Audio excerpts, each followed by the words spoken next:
Hello दोस्तों, देखो time and work का बहुत ही प्यारा सवाल है और इस तरह का एक सवाल मैं आपको करा चुका हूं। ठीक है ना, ध्यान से देखिए इस सवाल को। एक्स जो है आपका वाई की तुलना में आपका 2 गुना और जेड की तुलना में आपका 3 गुना आपका समय लेता है। ठीक है ना, तो देखो अब डायरेक्ट रेशियो लिखना आपको आना चाहिए। देखो क्या है आपका 2 गुना है और 3 गुना है, तो 2 और 3 का मल्टीपल आप एक्स की वैल्यू ले लीजिए। ठीक है ना, तो कितना हो जाएगा 3 दूनी कितना होगा आपका 6, इसको ले लीजिए। ठीक है ना, अब देखो एक्स जो है वाई की तुलना में आपका 2 गुना है आपका। ठीक है ना, तो इसकी वैल्यू कितनी हो जाएगी 3, 3 का 2 गुना आपका 6 होता है।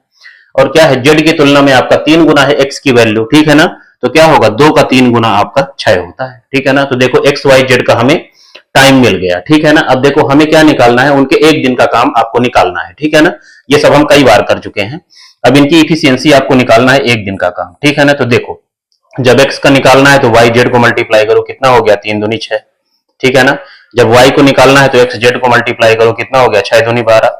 जब जेड को निकालना है तो एक्स और वाई को मल्टीप्लाई करो, कितना हो गया 36 का आपका 18। ठीक है ना, ये अभी भी कट रहे हैं, इनको काट लीजिए, तो कितना हो गया 6 के 6, 6 दूनी 12 और 36 का 18। ठीक है ना, तो ये 1 2 3 उनका एक दिन का काम आया है। ठीक है ना, तो एक दिन में वो कितने यूनिट काम करेंगे मिलके, देखो आपका 3 2 5 और 1 6 यूनिट। ठीक है ना, और सवाल में क्या बोला है, सब मिलकर आपका 2 दिन में कार्य को पूरा कर देंगे।